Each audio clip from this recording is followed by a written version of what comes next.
Okay, so let's start with this one. This is a cool channel. Have a look at Window over this. here. This video was taken in 1946 by legendary folklore. Cool. Now there's an incredibly helpful tool that you can use to develop your sense of pulse called a metronome. A metronome is a device that produces an audible debatable. click at regular time intervals, that's which can be Brewer's slowed down opinion. and sped up by you, the person using it. I'm not convinced you can use it to develop your pulse. I think you can use it to sort of hone it and to find out where your problem areas are with it. But in the end, it's like it's something that you have to learn to govern yourself. You have to generate it inside. Metronome is the best way to identify a solid, fixed pulse from which to practice with and to build rhythms on. I disagree with that. I think what's more important is to record yourself. My perspective changed when I worked with this professor from Temple University named Ben Schachter. And I was talking to him about time and stuff.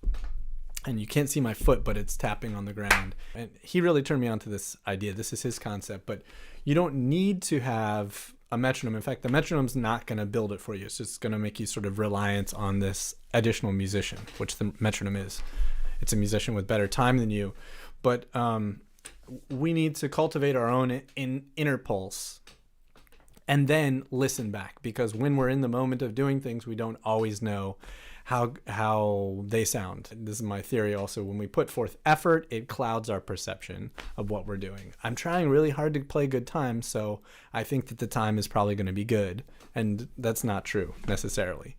By recording yourself, I've got the voice memo recording on the phone, and I want to find out I want to test my pulse, right? For me, body movement is totally essential.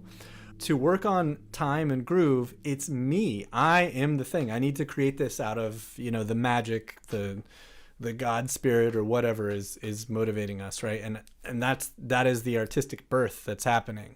There's no magic in me matching a metronome, although I understand the time and place for it, but I don't think that's where a groove comes from. Our inner groove, it's like you just have to do it.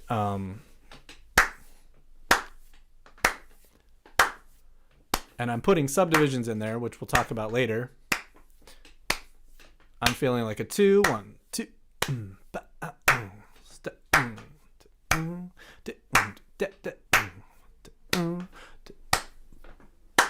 I'm hearing more music than is there, which is all, I'm creating a bigger grid. I'll play this back and we'll see how it sounds. And I'm putting subdivisions in there, which we'll talk about later. I'm feeling like a 2, 1, 2.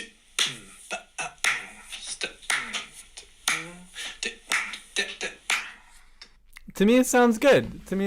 But it doesn't always sound good. So I'm doing more than clapping because I'm vocalizing certain things, which we're about to see in Rory's video. But it's all part of that thing, and it's this, when we make music, we connect to this whole universe and this field of extra music. It's our imagination. That word, unfortunately, is very infantilized, I think, as if you're an adult. Imagination is like, that's for kids, but I don't know of a better word for it. I mean, there is a specific music word. It's called audiation. But we connect to this larger world, and the larger world needs to have more music. And it's that for every single good musician that I know, that's what's going on, is connecting to this larger world. So you want to be imaginative and musically imaginative, and you want to populate your music with tons of extra stuff, not to be a burden, but to make things even better. So if it's just abstract rhythm, that's dead to me, or very sterile, it's like there's nothing there. But if I'm feeling something in between these claps, am I feeling 2 things or 3 things? When I just did it, I felt 2. You can do this with me. Where's the 2? Move your body. So your hands are moving on the 1. Move your body on the 2. 1, 2.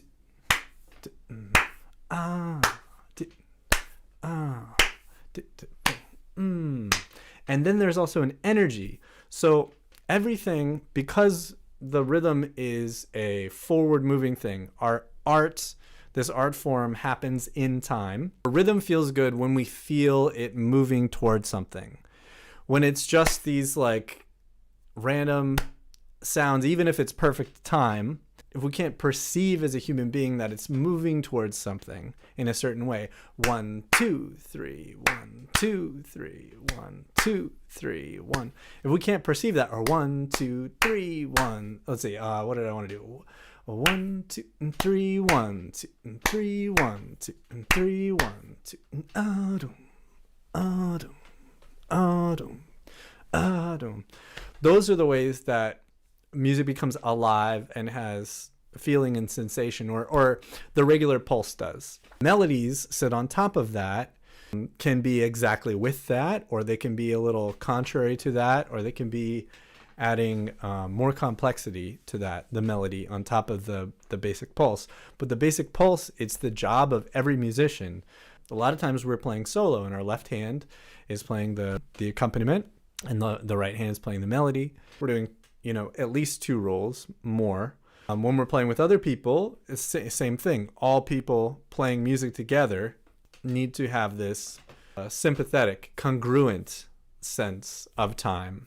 Ben Schachter, actually, he said to me, when you're playing with other people, like me and you, and we're playing music together, there's my time, and there's your time, and then there's a third time happening, and that's the time feel that's happening as we combine together. There is rhythmic precision, of course, but there's also an art and a feeling to it, a humanity to it, that my humanity is different than your humanity.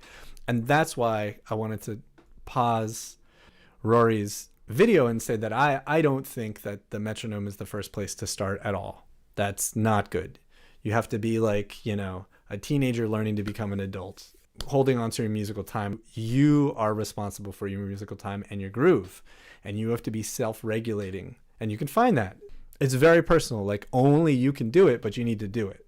You record yourself and you listen back to what you're doing, whether it's clapping or singing, vocalizing, or playing on your instrument, on your accordion or whatever. You listen to that, and then you, from an outsider perspective, you assess it. You can begin to look and see and analyze where you're at. I'm late in this way. And where the metronome does come in and is useful is if you listen to yourself playing against the metronome. You hear the metronome is a musician. We always have to treat the metronome like a musician. The metronome is not an inanimate object. It is a musician that has more perfect time than you do, or than I do. And that's why we're playing with them. Just like if you could imagine your favorite musician could come over and jam with you and just banged a couple of sticks together and kept time. That's all they were doing for you, Do, do, do, do, and you're playing along to them, That's how you have to treat the metronome. Otherwise, it's horrible. We rebel. We feel constrained. But then you record yourself and you listen to yourself playing with the metronome, and you defer to the metronome. You understand, what the metronome is, where the metronome is. You get a sense of, you can hear, every time the metronome's clicking on beat 1, I'm a little bit late on this phrase or whatever. My beat 2 is a little. It helps you deduce and analyze. We always have to know what we're trying to improve in our time and feel. And so to try to improve it, you have to find out what parts do I want to improve.